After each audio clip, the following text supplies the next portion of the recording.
Brother Snacks, the young legend. Man. What up, bro? I'm good. Sorry, let me put this phone away. My bad, bro.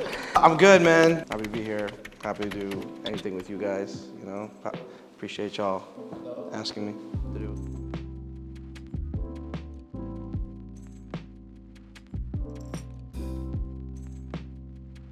I mean, I feel like, actually I can't speak for everybody. Like DJing is, it's not like, I didn't have any OGs or like I come from immigrant parents from Central America. Like DJing wasn't really in that culture at all. But I gravitated towards, obviously like hip hop music as a kid, was a big MTV guy, music video guy, LimeWire guy. And so I just was always kind of just in tune with music, and then obviously having the Latin side too, just being around it. But it wasn't until, you know, I was around hip hop culture through, I was around DJ culture through hip hop and just understood it, but it's never something I necessarily thought I would do or like really had interest in. But it was actually dance music that got me into DJing in high school when like Ultra and like EDC and the big music festivals got like really, really big. And I saw that energy, like Steve Aoki, Diplo, like those are the guys actually that got me into DJing. It wasn't like Jazzy Jeff or Jam Master Jay, like it wasn't like that. It was actually the electronic guys. And I just really, really liked what they did and how they interacted and how the mashups and you know, how they did it. And that's what got me into it. That's what got me wanting to DJ. And then as I started DJing and went kind of backwards into like, the people that I did know, the Jazzy Jeffs, the Jam Master Jays, the DJ AMs, like, and I would go back and see what they did and then be like, and then put it into context. So like, I already had all this knowledge of hip hop music and Latin music. And then I got this new interest of electronic music. And then just because of the parties I was going to at the time was like a lot of like Caribbean music. So just from the beginning, I had like all these different genres that I wanted to put together. And DJing was like the way to do it. And that's why I got so like obsessed with it, because I was like, wow, I can finally do it. And that's kind of how I started. And like my early mixes were like just crazy mashups of multiple genres. And now that's become like a distinct, you know, kind of characteristic of my style now. Evolution excites me. Like music never really ends and art never really ends. The fact that, you know, I'm grateful to be at the kind of the position that I am, and whether it's institutional recognition or like awards or anything like that is cool. But the art never ends. I'm never the best that I can be. I can always get better. You know, the same like Kobe Bryant thing. Like he wins MVP, but he's still in the gym 2 a.m. putting up shots. Like it just never ends, and that's the beauty of art. And that's what keeps me passionate, that I can always get better. And I listen to like my mixes from the past, or I watch our videos, you know, a couple years ago, some of my performances and stuff, and I'm like, I'm so much better now. Like, and who knows what I can be in 2 years, 3 years, 5 years.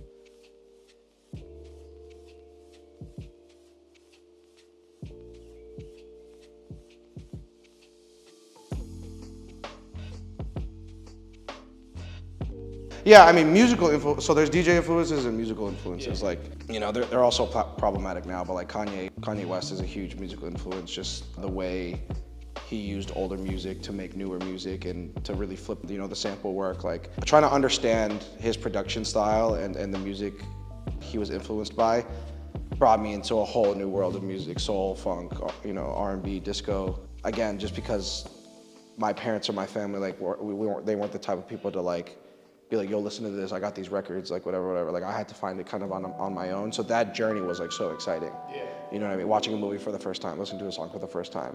And so that was a huge inspiration for me in terms of just like being like, yo, music exists this way and you can bend it to exist that way.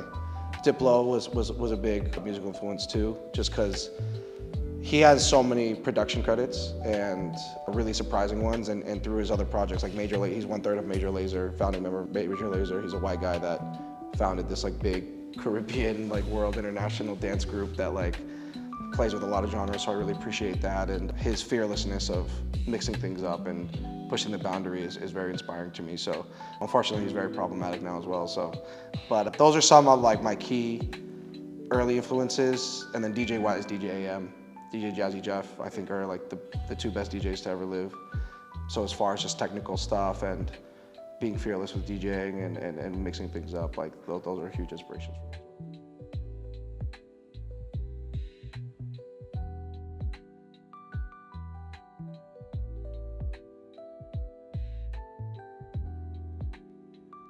me. I think taste making is a skill in itself.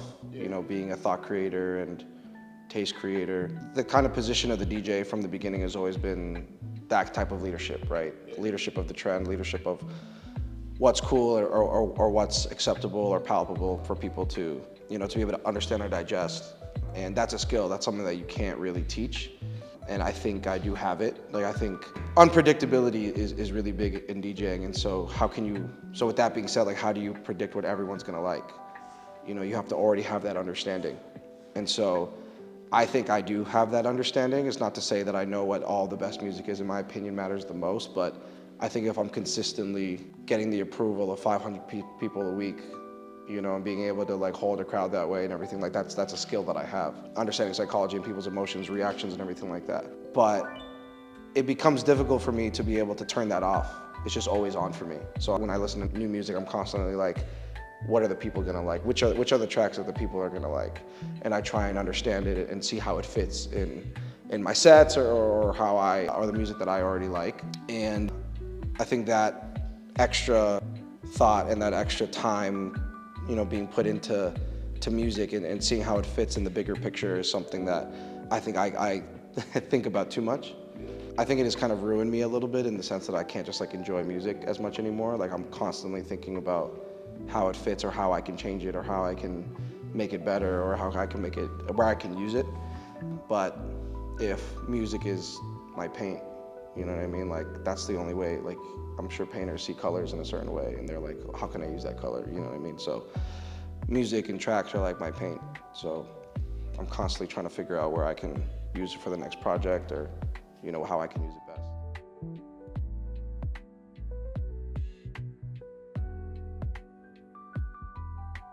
The legacy I want is really just someone that cared, and someone that cared about the music, someone that cared about the people, and someone that cared about the art.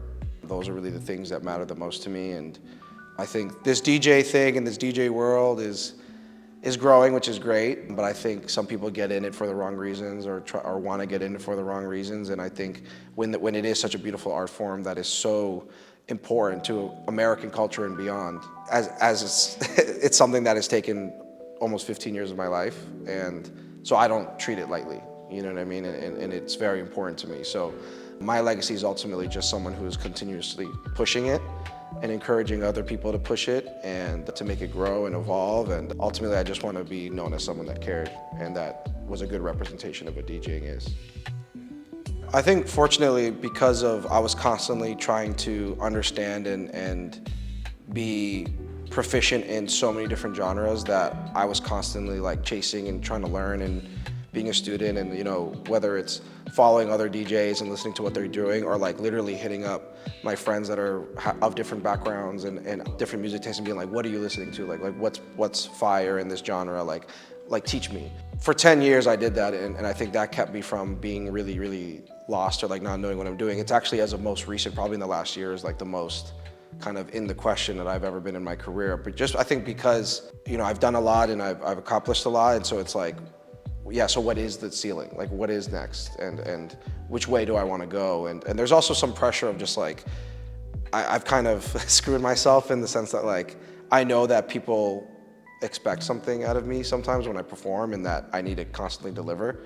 And needing to constantly deliver can be kind of a weight on me. But that's also like the chase, the excitement, the passion. Like, I spend hours in my studio trying to think of new things or trying to think of ways to do things and sound fresh and new. And that grind is tough, but like, it's also the beauty of it. Like, it's a good problem to have, but as of most recently, I'm just like, what else can I do? Like, what more can I do? I have this huge bag of stuff, but it's posted everywhere and people have heard it and stuff. So now it's like pretty much obsolete.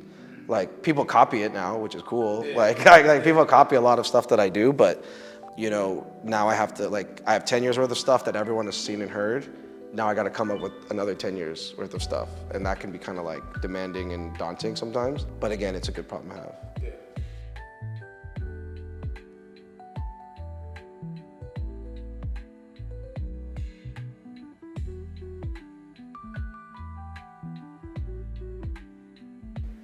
Again, the first 10 years was like getting there and like trying to take the steps to make it and everything. And now that I'm at a good place that, you know, I've met a lot of people, I've traveled a lot of places and played a lot of music, that like, what should the next 10 years be about? You know, it was all about getting here. And now I got to a place. I don't know if I got here yet, but I got to a place, you know, now that I'm at this place, like what's, you know, what more is there to do? So like kind of keeping that passion alive. And now a lot of my time is like trying to inspire others and like teach others and encourage others again to do more. And I find myself to be kind of in kind of an unk vibe and like veteran vibe, but I'm happy to be here and to make sure that like, again, people are encouraged to like push themselves and push their creativity and push, you know, their musical ability. If I can champion that, then like that makes me happy, and that's kind of where I found myself now. Do you feel like a lot of those things that you explain translates to, because I mean, you do more than just DJing, so you get a lot of that, those lessons transfers over to the things you're doing now. Like, Yeah. I mean, I think being a creative is something that is, it's a blessing. Like I think if you're able to be creative and do work with it and make money out of it and have business through it, like I think that's really, really good. And those skills can be really, really transferable. But at the end of the day, like DJing is freelance, DJing is entrepreneurship, like DJing is, like I said, creative. Like all these things are applicable to other things in your life, you know, and relationships, networking, and how I see the world, and even how I speak to people, you know what I mean? I think having an understanding of reaction and, you know, setting up something for something else, you know, those are all skills and kind of psychological moves that I use just in everyday conversation even, you know what I mean? So, and then also like listening, you know, we listen for a living, you know what I mean? So if someone talks, you should listen, you know, and like maybe you'll figure out something that, you know, learn something and kind of be able to get different perspective. So all these things are very applicable in other things as well.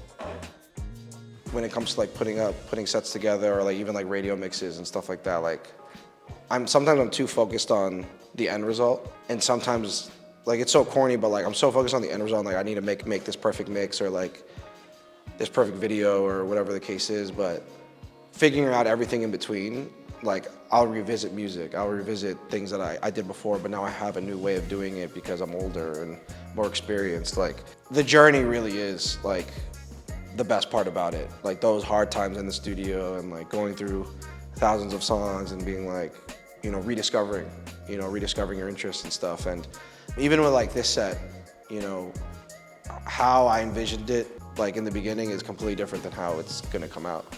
You know what I mean? I think that's the best part. So many things change, you rediscover music. Being uninspired is a thing sometimes I can kind of battle with. Again, a lot of it is because of overthinking, and sometimes I step away from the set, sit down, and like try and think of other things or watch other people, see how they approach it.